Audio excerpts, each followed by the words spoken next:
Hello सगळ्यांना, कशा आहात सगळे? मजेत ना? मी पण मजेत. तर चला, हा रविवारचा व्हिडिओ आहे. तर रविवारी ना मी मस्त इडलीचा बेत केला होता. आता हाताचं ऑपरेशन झाले ना, त्याच्यामुळे मला जास्त उजव्या हाताला जोर लावून काम करता येत नाही. त्याच्यामुळे मी पण असंच काहीतरी सोपं स्वयंपाक बनवत असते. तर आज म्हटलं चला सोप्पा नाश्ता बनवूया, इडली आणि सांबर. तर सांबरला छान उकळी आली आणि त्याच्यावर मस्त कोथिंबीर पिरून घेतली आणि त्याच्यानंतर मस्त ताटामधली इडली आणि सांबर वाढून घेतलं. साहेब गावाला गेले होते, म्हणजे शनिवारी रात्री बाहेर गेले होते आणि मग रविवारी सकाळी ना फक्त मी, आयुष आणि सार्थक आम्ही तिघंच होतो नाश्त्यासाठी. साहेब 11-12 वाजता येणार होते.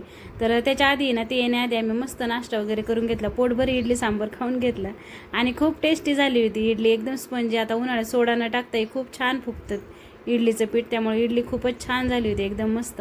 त्याच्यानंतर आम्हाला जायचं होतं सुप्याला. साहेब आल्यानंतर आम्ही सुप्याला गेलो, कारण माझं ना जिथं ऑपरेशन झालं ना तिथंच म्हणजे चेकअप असतं ना, मग तिकडं तसं लांब पडतं जायला. पण आता काय करणार, ऑपरेशन एवढ्या लांब केलं म्हणजे जायलाच लागतं. आणि योगा वगैरे डॉक्टर नेमके इमर्जन्सीमध्ये कुठेतरी बाहेर गेले होते, नव्हते.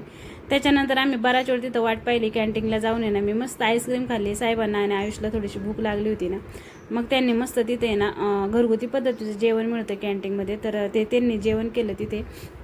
मग साहेब मला म्हटले की डॉक्टर आज नाहीच येतं, तू माहेरीच थांब. तर माहेरी संध्याकाळी मस्त सोनालीनी ना मस्त नॉनव्हेजचा बेत केला होता. आई आणि पप्पा खूप लांब बसलेत, कारण ते दोघंही व्हेज आहेत, ते अजिबात नॉनव्हेज खात नाही, त्याच्यामुळे ते आमच्यापासून बरंच लांब बसले होते जेवायला. तर इथे संध्याकाळी मस्त आम्ही सगळ्यांनी मस्त असं नॉनव्हेजचं जेवण एन्जॉय केलं. चला मग व्हिडिओ इथे सेंड करते. Bye bye.